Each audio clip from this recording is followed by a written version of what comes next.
ये थे हुज्जतुल इस्लाम वाले जनाब मौलाना सज्जाद हुसैन रिजवी साहब क़िबला। हज़रात मोमिनीन, आपने जो फहरिस्त देखी होगी अली डे की, उसमें पंजाब से कुछ हजरात यहाँ पर आने वाले थे, मगर जब वो आ रहे थे तो करनाल के पास पहुँचे तो वहाँ पर पहले से ही किसी का एक्सीडेंट हुआ था, जिसकी बिना पे बहुत देर तक वहाँ पे ये लोग जाम में फंसे रहे। और उसके बाद कोहरा भी था, जिसकी बिना पे ये गाड़ी की स्पीड 20-30 से ऊपर कर नहीं पा रहे थे। तो इनको जब यकीन हो गया कि अब हम लोग नहीं पहुंच पाएंगे, लिहाजा ये लोग वापस हो गए और माजरत खा हैं मोहतरम जनाब अब्बास रज़ा साहब, जो कि सेक्रेटरी हैं समाना पंजाब, और उन्हीं के साथ साथ मोहम्मद औन साहब, और ये तमाम 4-5 लोग थे जो आ रहे थे। मगर जब उनको यकीन हो गया कि अब हम नहीं पहुँच पाएंगे, लिहाजा वो लोग वापस हो गए हैं। ज़िंदगी रही तो इंशाअल्लाह अगले बरस इस प्रोग्राम में इंशाअल्लाह वो लोग हाजिर होंगे। और बहुत शुक्रिया अदा कर रहे हैं इस गदीरी युवा फाउंडेशन के उन तमाम नौजवानों का जिन्होंने इस प्रोग्राम को मुनक्किद किया है और मौजू वालों का। लिहाजा ये उनका पैगाम था जो हमने आप तक पहुँचाया है। मौलाए कायनात के सिलसिले से मुसलसल गुफ्तगू हो रही है। वाकई जितना फ़ायदा उठाना चाहिए था लोगों ने उठाया नहीं।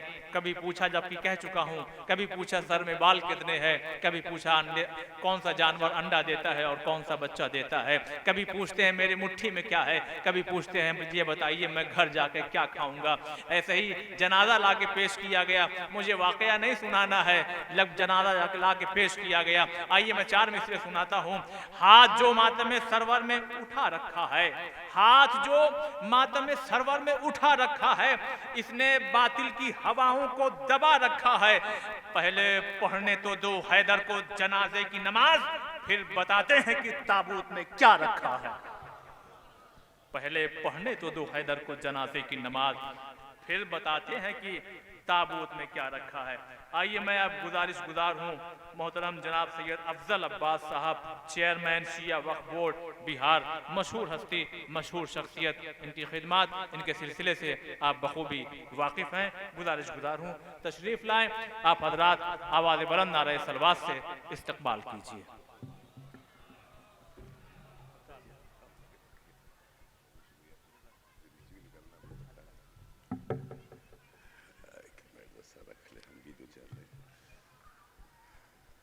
अस्सलाम वालेकुम। डायस पे मौजूद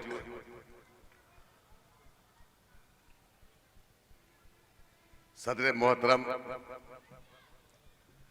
इज्जत माब हुज्जतुल इस्लाम आली जनाब मौलाना शमल हसन साहब क़िबला, सज्जाद साहब और बहुत सारे उलमा इकराम जो थे यहाँ पे, वसी हसन खां साहब, माइटी के पूर्व चेयरमैन वो भी थे, वो भी चले गए, मेरी साहब। दामन वक्त में गुंजाइश नहीं कि सबका नाम लो। न मैं खतीब हूँ, न कोई शायर हूँ, न अदीब हूँ। आज से गालबन 2-2.5 महीना पहले गदीरी युवा फाउंडेशन के सेक्रेटरी और अराकीन वहां पहुंचे पटना हज भवन मेरे ऑफिस में। उन लोगों ने दावत दिया कि आप आइए। क्योंकि वक्फ बोर्ड का चेयरमैन होने के नाते, शिया वक्फ बोर्ड का चेयरमैन होने के नाते उन लोगों ने शायद मुझे बुलाया। काफी मशगूलियत रहती है सियासी दौर में, फिर भी मैंने कहा कि बिल्कुल मैं बिहार से अमहट की सरजमीन पर जरूर शिरकत करूंगा। मैं सिर्फ इसलिए आया हूं कि जब इश्तिहार में नाम देखा मौलाना शमील हसन साहब का, वसी हसन साहब का, कमर हुसैन साहब का, सज्जाद साहब का और सारे दीगर उलमाओं का, तो मुझे ऐसा लगा कि चलना चाहिए। कम से कम इन उलमाओं के बीच में कुछ सीखने का मौका मिलेगा। ये हमारे लिए कौम का एसेट है और इन्हीं लोगों की वजह से आज के नौजवान कुछ सबक लेते हैं। गर्चे उर्दू हमारे यहां से खत्म हो रही है। मैं डायस पे बैठा देख रहा था, उसमें हिंदी में लिखा हुआ था, उर्दू में उसका तस्करा नहीं है।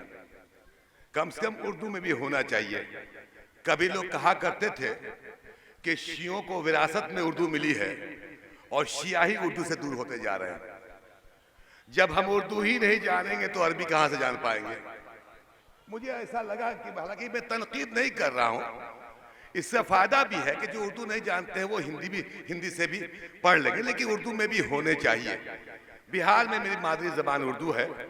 हम लोग भी कोशिश करते हैं कि उर्दू में खतो किताबत किया जाए। मौला अली के फजाइल बयान करने के पास मेरे कोई अल्फाज नहीं है, और मैं बोल सकता हूं, लेकिन जो उलमाओं से सुना है, जो पढ़ा है, देखा है मजलिसों में, महफिलों में, उसमें एक आध कोटेशन मुझे अभी भी याद आ रहा है कि मौला अली का एक कोटेशन कि जिंदगी इस तरह से गुजारो कि लोग तुमसे मिलने की ख्वाहिश रखें। प्योर फलसफा है ये। जिंदगी इस तरह से गुजारो कि लोग तुमसे मिलने की ख्वाहिश रखें और तुम्हारे मर जाने पे तुम पर मातम करें। ये मैसेज है मौला अली का कि आपका किरदार कैसा होना चाहिए। हम सबकी जिम्मेदारी है, खास करके नौजवानों की।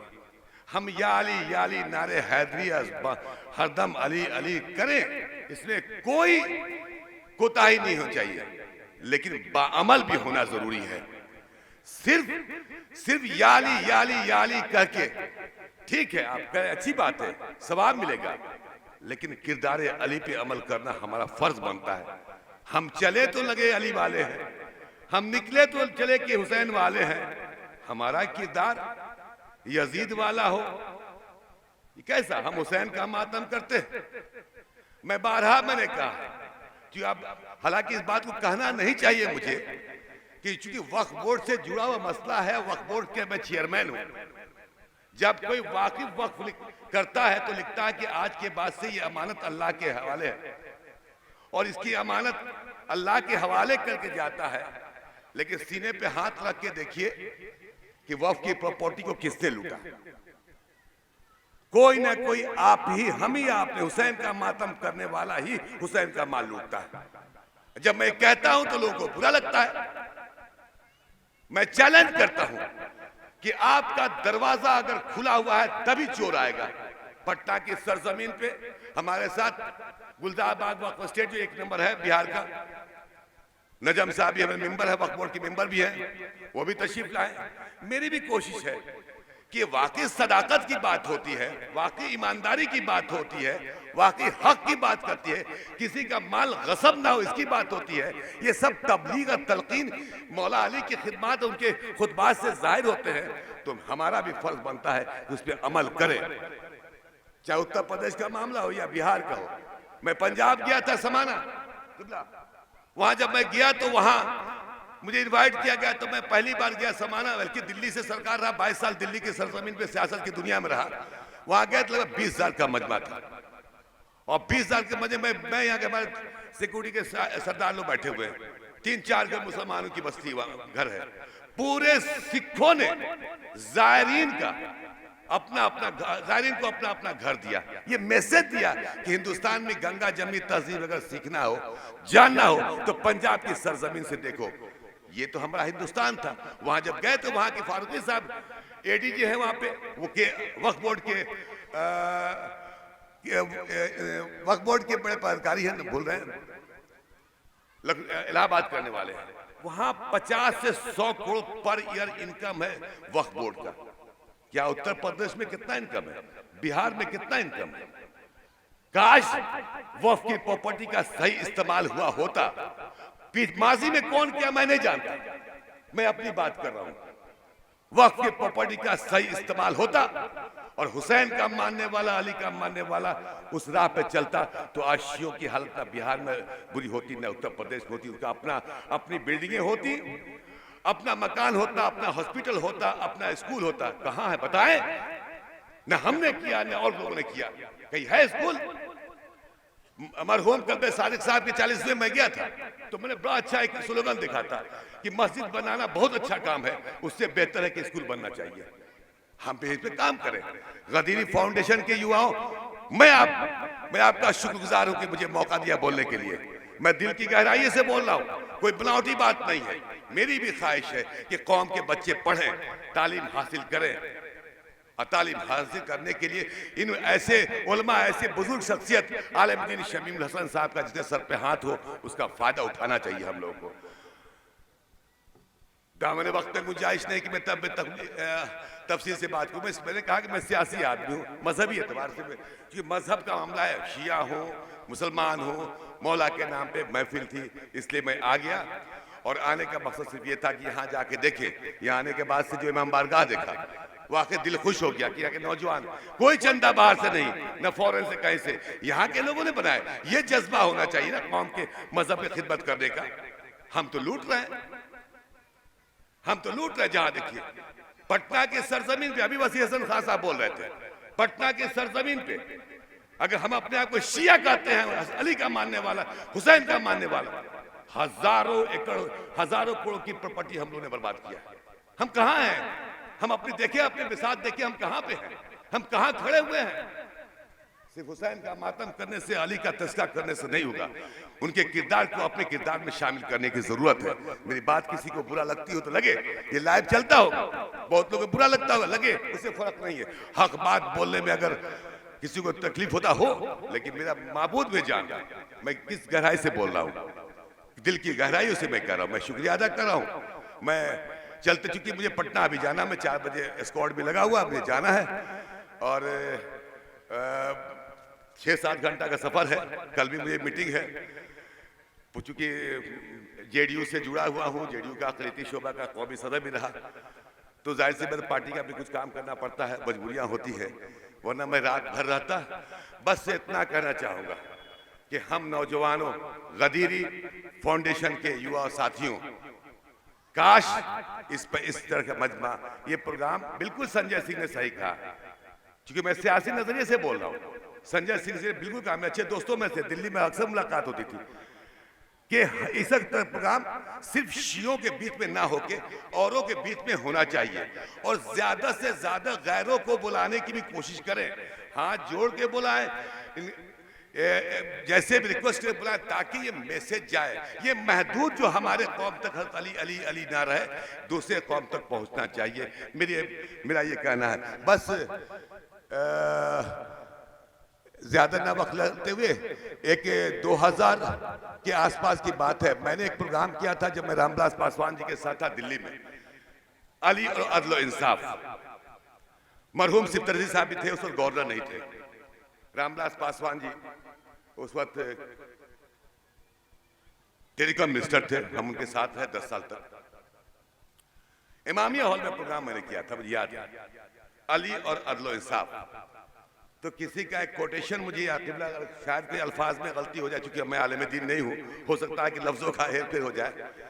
तो सारे सालों जानते हैं कि अली के पास 2 औरतें आई, एक बच्चा लेके, दोनों में आपस में बहस हुआ था कि मेरा बच्चा है, वो गए मेरा बच्चा है, ये सब लोग जानते हैं। मौला ने कहा कि तुम्हारा बच्चा है, दूसरी औरत कहती नहीं मेरा बच्चा है। लास्ट में क्या, कंबर जुल्फकार लाओ, 2 टुकड़ा कर दो, आधा इसको दे दो, आधा उसको दे दो। 24 साल तक खिलाफत अली के हाथ, 24 साल तक जिसने 4-4.5 साल तक जिसने खिलाफत की हो मौला अली, उस पर हो रही थी, अदल इंसाफ पे बात हो रही थी। तो उन्होंने कहा कि भाई जुल्फकार कंबर लाओ, आधा इसको दे दो, आधा उसको दे दो। जिसका बच्चा था वो कदमों पे लिपटती है, कहती कि मौला ये मेरा बच्चा नहीं है, मौला ये मेरा बच्चा नहीं है। जिसने अपने वतन से उस बच्चे को पैदा किया था, तो उसको उसके मोहब्बत, उसका दर्द था कि कम से कम मेरे पास ना सही, किसी और के पास रहेगा बच्चा, सलामत तो रहेगा। अली की 24 साल तक खामोशी खिलाफत के मसले पर इसीलिए थी कि किसी के पास है, कम से कम इस्लाम तो रहेगा। ये अहले सुन्नत आलिम दीन ने उसमें पढ़ा था, कम से कम अली की कम से कम किसी के पास है इस्लाम तो जिंदा रहे, इस्लाम तो रहेगा, वरना खून रेजियां होती। जिस तरह से एक औरत अपना बच्चा होते हुए भी उसने इनकार किया कि मेरा बच्चा नहीं है, अली की खामोशी उसी तरह से है। अली की खामोशी इसी तरह से कम इस्लाम बचा रहे, इस्लाम जिंदा रहे। हालांकि 24 साल के बाद 4.5 साल की हुकूमत रही और दुनिया को एक पैगाम दिया, बोला है कायनात ने। हमने शम्स हसन साहब से भी सुना है, बड़े उलमाओं से सुना कि 4.5 साल की हुकूमत में अरब की सरजमीन पे न किसी कोई भूखा सोया है, न किसी के घर में ताला बंद हुआ है। इसका मतलब है जब भूख अगर मिटेगी नहीं, भूख लगेगी, भूख नहीं मिलेगी तो लोग चोरी करेंगे। अगर दिल का भर जाएगा, पेट भरेगा तो हमेशा वो ईमानदारी से काम करेगा। इससे बड़ा सदाकत, इससे बड़ा मैसेज क्या है हुकूमत करने का मौला अली का। मैं बस इसी बात पे कहते, हालांकि मैं समझता था कि मुशायरा वगैरह भी होगा। मैं बस 2-3 बंद, मेरे दोस्त नैयर जलालपुरी बहुत अच्छे दोस्तों में से, तो उनसे कहा कि मतलब मैं शायर तो हूँ नहीं, दो चार अशार मुझे दे दी लिख के कि मैं जा रहा तो पढ़ दूँ। तो उन्हें कहा कि लिख लीजिए। तो नैयर जलालपुरी का मैं, क्योंकि आज के डेट में मैं समझता हूँ, मैं जाती तौर पर कह रहा हूँ, किसी को बुरा न लगे, कि आज के डेट में एक बहुत बड़ा शायर, बहुत बड़ा कलमकार जिसका नाम नैयर जलालपुरी है। मैंने बहुत नजदीक से देखा है उनको। नैयर जलालपुरी कहते हैं कि खुशी का दिन है, बस 3 मिनट से टाइम नहीं, 4 मिनट। खुशी का दिन है, मसरत की शब है 13 रजब, मिसाले काबा तबस्सुम बलब है 13 रजब, सकूने कल्ब रसूले अरब है 13 रजब, पढ़ो दरूद के 13 रजब है 13 रजब, और जमाले चेहरे रहमान आने वाला है, हरम में बोलता कुरान आने वाला है, हरम में बोलता कुरान आने वाला है। हरम को आज नई शान मिलने वाली है। बहुत लंबा है मसला, लेकिन 2-3 बंद पड़ेंगे। हरम को आज नई शान मिलने वाली है, यह सिर्फ जिस्म था, अब जान मिलने वाली है।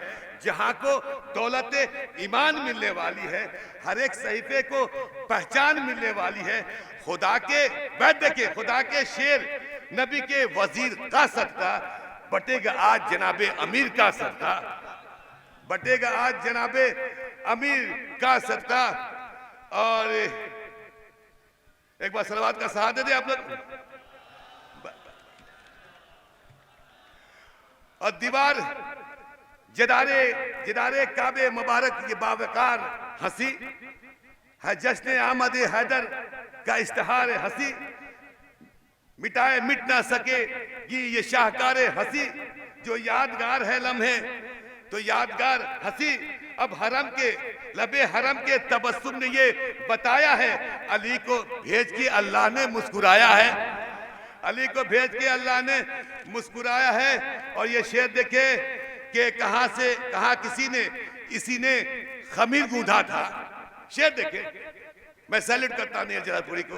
कहा इसी ने खमीर गूंधा था, सदा किसी की सफीना यही चलाता था, पुकारा कोई असा भी इसी ने मारा था, कोई ये बोला कुएं से मुझे निकाला था, कोई ये बोला कुएं से मुझे निकाला था, भड़कते शोलों को गुलशन बनाने वाला है, खलील बोले ये मुझको बचाने वाला है, खलील बोले ये मुझको बचाने वाला है। और बस एक बंद और देख ले कि जबी वो है जिसे अल्लाह का जलाल कहें, हुसैन हसीन लब वो जिन्हें मुस्तफ़ा जमाल कहें, हथेलियों को सखावत से बेमिसाल कहें, कलाइया वो के दीने खुदा की ढाल कहें, हवाओं में बैठ देखे नौजवान साथियों कि हवाओं में दर खैबर यही उछालेगा, हवाओं में दर खैबर यही उछालेगा, दोबारा डूबता सूरज यही निकालेगा,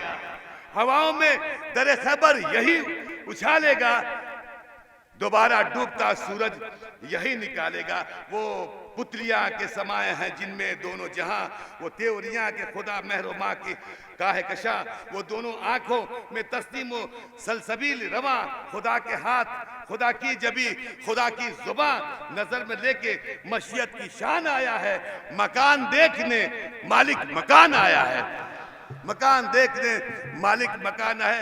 इन्हीं चंद अल्फाज के साथ तमाम मुहब्बे अहले बैत, खास करके अरकान अमहट और अंजुमन और गदीरी युवा फाउंडेशन का मैं दिल की गहराइयों से शुक्रिया अदा करता हूँ। अगर मैंने कुछ गलत पढ़ा हो तो माज़रत चाहता हूँ, चूंकि मैं ना शायर हूँ, ना खतीब हूँ, ना आलिम हूँ।